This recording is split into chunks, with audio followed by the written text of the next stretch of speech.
Abraham ദൈവത്തിൽ വിശ്വസിച്ചു, അത് അവന് നീതിയായി പരിഗണിക്കപ്പെട്ടു. റോമാക്കാർക്ക് എഴുതിയ ലേഖനം 4-ാം അധ്യായം 3-ാം തിരുവചനം. ഈശോമിശിഹായ്ക്ക് സ്തുതിയായിരിക്കട്ടെ. വേദപുസ്തകത്തിൽ ഉടനീളം നിറഞ്ഞു നിൽക്കുന്ന ഒരു പദമാണ് വിശ്വാസം. എബ്രായക്കാർക്ക് എഴുതിയ ലേഖനത്തിൽ ഹ്രസ്വമായ ഭാഷയിൽ വിശ്വാസത്തെ നിർവചിക്കുന്നത് ഇപ്രകാരമാണ്: വിശ്വാസം എന്നത് പ്രത്യാശിക്കുന്നവ ലഭിക്കും എന്ന ഉറപ്പും കാണപ്പെടാത്തവ ഉണ്ട് എന്ന ബോധ്യവുമാണ്. ഇങ്ങനെ നിർവചിക്കുന്ന വിശ്വാസത്തിന്റെ പ്രതിഫലനം അല്ലെങ്കിൽ പ്രതിഫലം 2 കൊരിന്ത്യർ 5-ാം അധ്യായം 7-ൽ കാണുന്നത് ഇങ്ങനെയാണ്: എന്തെന്നാൽ ഞങ്ങൾ നയിക്കപ്പെടുന്നത് വിശ്വാസത്താലാണ്, കാഴ്ചയാലല്ല. പിതാവായ അബ്രാഹാം നീതീകരിക്കപ്പെട്ടു, വിശ്വാസത്തിന്റെ പിതാവായി വിളിക്കപ്പെട്ടു. എന്നാൽ ഇവിടെ പൂർണ്ണമായി നയിക്കപ്പെടുന്നു എന്നാണ് വിവരിക്കുന്നത്.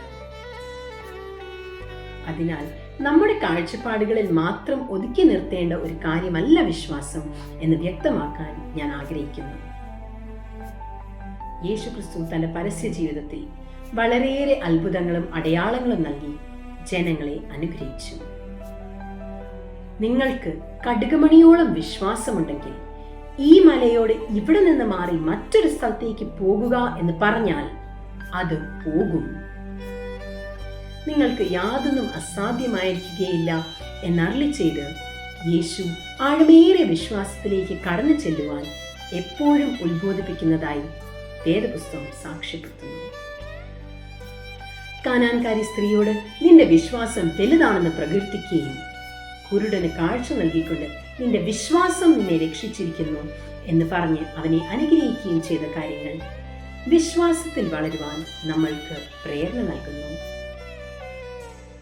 ലാസറിനെ ഉയർപ്പിച്ച വേളയിൽ വിശ്വസിച്ചാൽ ദൈവമഹത്വം ദർശിക്കും എന്ന് ഞാൻ പറഞ്ഞില്ലേ എന്ന് മർത്തയോട് ചോദിക്കുന്നതായി നമുക്ക് കാണാം. ഈ വലിയ നോയമ്പിന്റെ 21-ാം ദിനമായ ഇന്ന് വിശ്വാസം ഒരു ധ്യാന വിഷയമാക്കി വിശ്വാസ വളർച്ചയ്ക്കായി സാഹചര്യം ഒരുക്കി തന്നതിനെ ഓർത്ത് നമുക്ക് ദൈവത്തിനോട് നന്ദി പറയാം. അനുദിന ജീവിതത്തിലെ ബുദ്ധിമുട്ടുകളിൽ വിശ്വാസത്തെ മുറുകെ പിടിച്ചുകൊണ്ട് ദൈവത്തിന്റെ പദ്ധതിക്ക് അനുസൃതമായി മുന്നോട്ട് നീങ്ങുവാനുള്ള കൃപയ്ക്കായി നമുക്ക് പ്രാർത്ഥിക്കാം. എല്ലാവർക്കും നന്ദി.